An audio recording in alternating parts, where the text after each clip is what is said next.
हाँ तो बच्चों, बायोटेक्नोलॉजी प्रिंसिपल्स एंड प्रोसेसेस में ये हमारा तीसरा वीडियो रहेगा। पिछली दो वीडियोस में हम लोगों ने 13 क्वेश्चन सॉल्व किए हैं। ठीक है, तो इस वीडियो में हम लोग 14th क्वेश्चन से स्टार्ट कर रहे हैं। अगर आपने पुरानी वीडियोस नहीं देखी है तो कृपया उसको देख लीजिएगा, है कि नहीं। तो चलिए स्टार्ट करते हैं 14th क्वेश्चन से। तो क्वेश्चन कह रहा है सेलेक्ट द इनकरेक्ट स्टेटमेंट। तो आपको गलत बातें बतानी है कि इन चारों में से कौन सी है। कह रहा है कि more than 900 restriction enzymes have been isolated from over 230 strains of bacteria.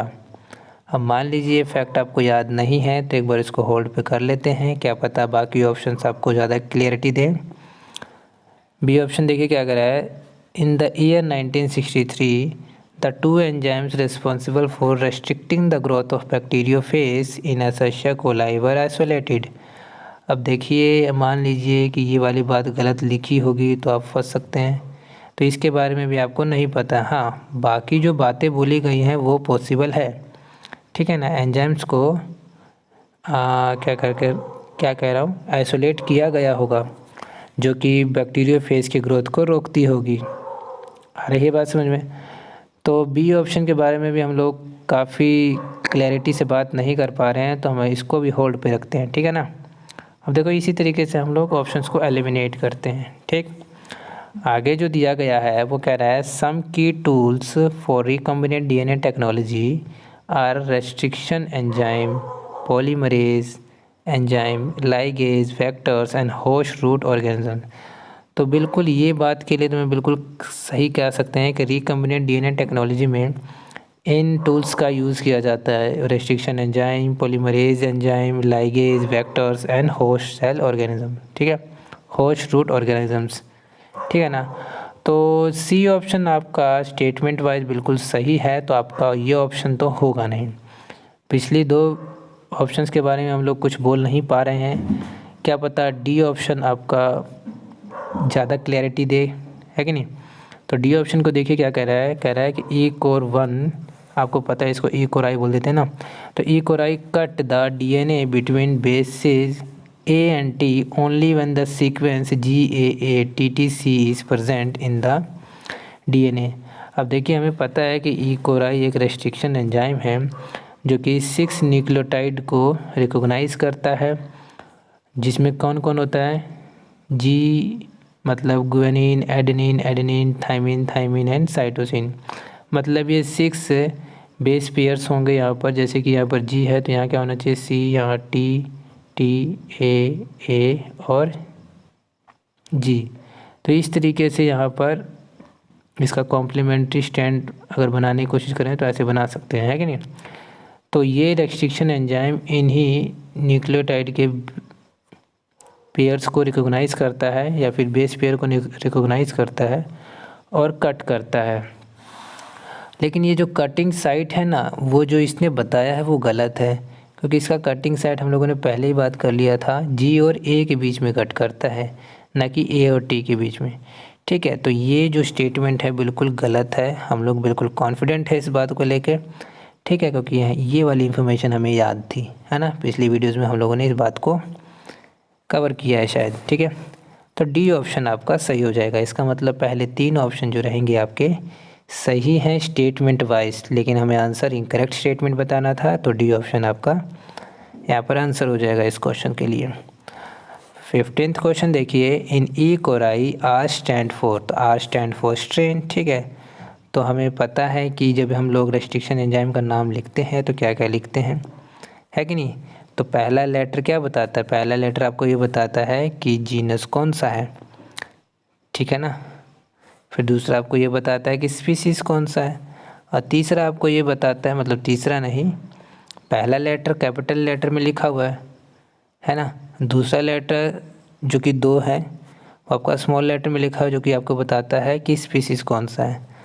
Are जो बोल रहा है यहाँ पे, जो थर्ड पोजीशन पे कह सकते हैं, वो आपको ये बताएगा कि कौन सा स्ट्रेन है। तो ये आर स्ट्रेन है, और ये जो रोमन नंबर में लिखा हुआ है ना, रोमन भाषा में 1, तो ये आपको ये बता रहा है कि ई कोलाई में, ई कोराई इस वाले एंजाइम को कौन से नंबर पे आइसोलेट किया गया था, है कि नहीं। तो फर्स्ट पोजीशन पर इसी को पहली बार मतलब इसी को आइसोलेट किया गया होगा, है कि नहीं। तो ये बातें आपको समझ में आ रही है, तो इसका आंसर सी हो जाएगा।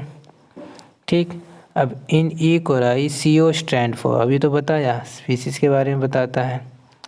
अगला देखते हैं, कह रहा है what is be in the figure. तो अब देखिए ये फिगर के बारे में कुछ आपको समझ में आना चाहिए क्या चल रहा है इसमें। तो थोड़ी बातें कर लेते हैं कि ये मान लीजिए आपके पास एक डिज़ायर्ड DNA है, ठीक है। अब इस डिज़ायर्ड DNA में एक पर्टिकुलर सीक्वेंस को कट किया इन्होंने, ठीक है। वहीं पर आपके पास एक प्लाज्मिड है जो कि सेल्फ रेप्लिकेटिंग प्रॉपर्टी रखे हुए होता है, इसको भी कट किया है, ठीक है। अब इन दोनों DNA को कट किया है, ठीक, with the same restriction enzyme, ध्यान रखना, ठीक है। इसीलिए ये दोनों आपस में लाइगेट भी हो सकते हैं। तो आफ्टर लाइगेशन ये कुछ इस तरीके से फॉर्म हो गया, तो ये रिकम्बिनेंट DNA हो गया, है कि नहीं। अब क्या किया गया, अब इसको ट्रांसफ़र किया गया है किसमें, एक सेल में, एक होस्ट सेल में, ठीक है, जो कि कॉम्पिटेंट होना चाहिए, ठीक है।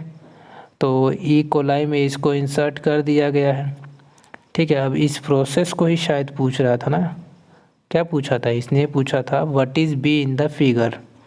तो बी इन द फिगर क्या बता रहा है, बी इन द फिगर यही तो है बी। तो ये आप क्या कर रहे हैं, यहाँ पर ट्रांसफॉर्म ही तो कर रहे हैं, किसको, इस रिकम्बिनेंट DNA को इस सेल में, इस होस्ट सेल में। आ रही है बात समझ में। तो हमारा ऑप्शन ए हो जाएगा इसके लिए, ठीक है। अब बाकी के ऑप्शन को अगर देखें तो ये मोड ऑफ रिप्रोडक्शन के बारे में बात कर रहे हैं, रेप्लिकेशन के बारे, सॉरी, मोड ऑफ रिप्रोडक्शन के बारे में ही बात कर रहे हैं।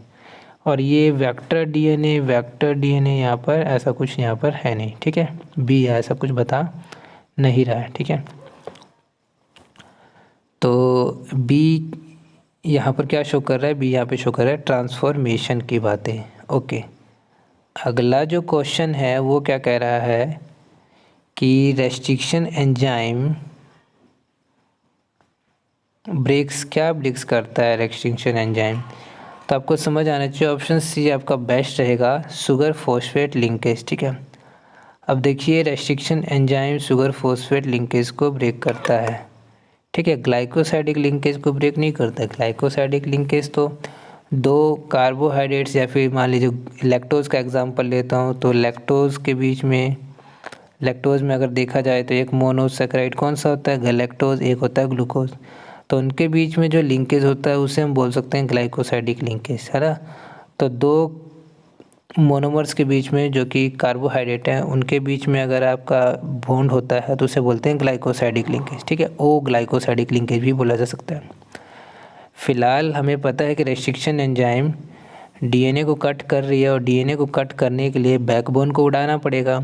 अब बैकबोन बनी होती है शुगर और फॉस्फेट से, है ना, तो उन्हीं को कट करना पड़ेगा, मतलब फॉस्फोडाइएस्टर बॉन्ड को तोड़ने की बात की जा रही है यहाँ पर, ठीक। अगला क्वेश्चन क्या कह रहा है, the sequence recognised by E coli. अरे कितनी बार बताएं, ये आपको याद ही रख लेना है। कैसे याद किया था, JART-TC, याद है ना, JART-TC।